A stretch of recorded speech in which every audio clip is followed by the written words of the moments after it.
గణేష్ నిమజ్జనం కమిటీ వాళ్ళు ఉన్నారు కదా,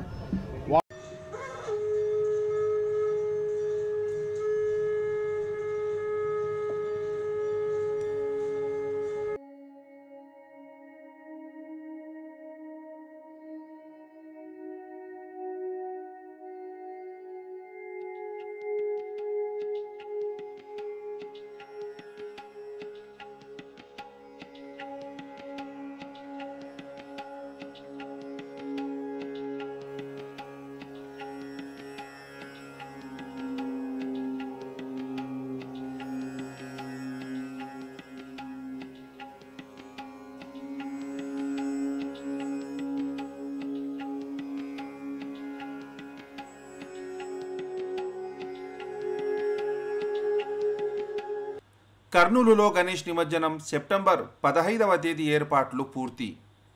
సెప్టెంబర్ 15వ తేదీ ఆదివారం కర్నూలులో గణేష్ నిమజ్జన కార్యక్రమం ఘనంగా జరగనున్నాయి. ఉదయం 10 గంటల నుండి ఈ కార్యక్రమం మొదలయ్యి రాత్రి పూర్తయ్యే వరకు గణేష్ నిమజ్జనానికి అవసరమైన అన్ని ఏర్పాట్లు జరిగాయని కర్నూలు జిల్లా ఎస్పీజీ బిందు మాధవ్ మరియు కర్నూలు మున్సిపల్ కమిషనర్ రామలింగేశ్వరయ్య తెలిపారు. భారీ బందోబస్తు గణేష్ నిమజ్జనాన్ని ప్రశాంతంగా నిర్వహించేందుకు కర్నూలులో కట్టుదిట్టమైన భద్రతా చర్యలు చేపట్టారు. కర్నూలు జిల్లా పోలీసు వారు అసాంఘిక శక్తులపై గట్టి నిఘా ఉండేలా బాంబు డిస్పోజబుల్ టీం, డాగ్ స్క్వాడ్తో విస్తృత తనిఖీలు జరుపనున్నారు. మొత్తం 1689 మంది పోలీసులు భద్రతా కర్తవ్యాలు నిర్వహిస్తున్నారు. డ్రోన్లు, సీసీ కెమెరాలు మరియు వీడియో కెమెరాల ద్వారా నిమజ్జనం మొత్తం పర్యవేక్షించబడుతుందని కర్నూలు జిల్లా పోలీసు వారు తెలిపారు. అధికారులతో సమీక్షా నిమిత్తం కర్నూలు ఎమ్మెల్యే మరియు రాష్ట్ర మంత్రి TG Bharat, municipal corporation commissioner, జిల్లా ఎస్పీ మరియు ఇతర అధికారులతో పాటు గణేష్ ఉత్సవ కమిటీతో కలిసి నిమజ్జన ఏర్పాట్లను సమీక్షించారు. అనంతరం ఆయన మాట్లాడుతూ స్టేట్లో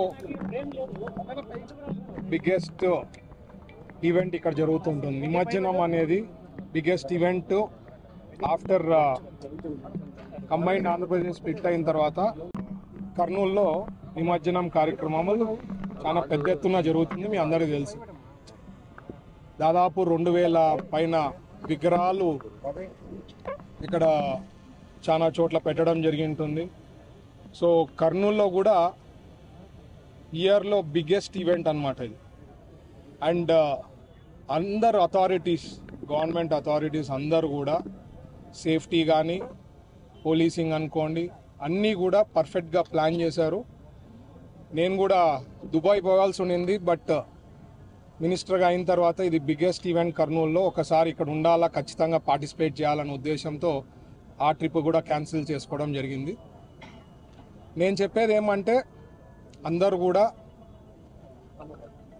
మనం ఫ్యూచర్లో మట్టి వినాయకుల్ని ప్రోత్సాహం చేయాలా, ఎస్పెషలీ కమిటీ మెంబర్స్, కమిటీ వాళ్ళకి, గణేష్ నిమజ్జనం కమిటీ వాళ్ళు ఉన్నారు కదా, వాళ్ళు ప్రోత్సాహం చేసి మనం ఒక ఎగ్జాంపుల్ తీసుకోవాలా. కర్నూలులో ఎక్కడా లేని విధంగా ఇక్కడ మట్టి విగ్రహాలు ఉన్నాయి అంటే at least next couple of years, ఈ 5 years టర్మ్లో ఖచ్చితంగా 100% ఎకో ఫ్రెండ్లీ గణేషాస్ ఇక్కడ ఏర్పాటు చేయాలని చెప్పి నేను రిక్వెస్ట్ చేస్తున్నా.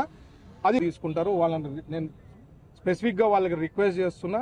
ఖచ్చితంగా చేసి మనము అందరికీ ఒక ఎగ్జాంపుల్ లెక్క తీసుకోవాలా, సో దట్ అన్ని చోట్ల అది ఇంప్లిమెంట్ అయ్యేదానికి అవకాశం ఉంటుంది, రికార్డ్స్లో కూడా ఎక్కేదానికి అవకాశం ఉంటుంది. So everything is done properly, perfectly. ఈసారి ఎక్కువ కూడా సీసీటీవీస్ కూడా ఏర్పాటు చేయడం జరిగింది. సేఫ్టీ ఇష్యూస్ ఉండకుండా ఉండేదానికి, ఏం ప్రాబ్లం లేకుండా ఉండేదానికి మెయిన్గా సీసీటీవీస్ కూడా ఎక్కువ ఏర్పాటు చేయడం జరిగింది. థెఫ్ట్స్ అవి కాకుండా ఉండేదానికి కూడా ఏర్పాటు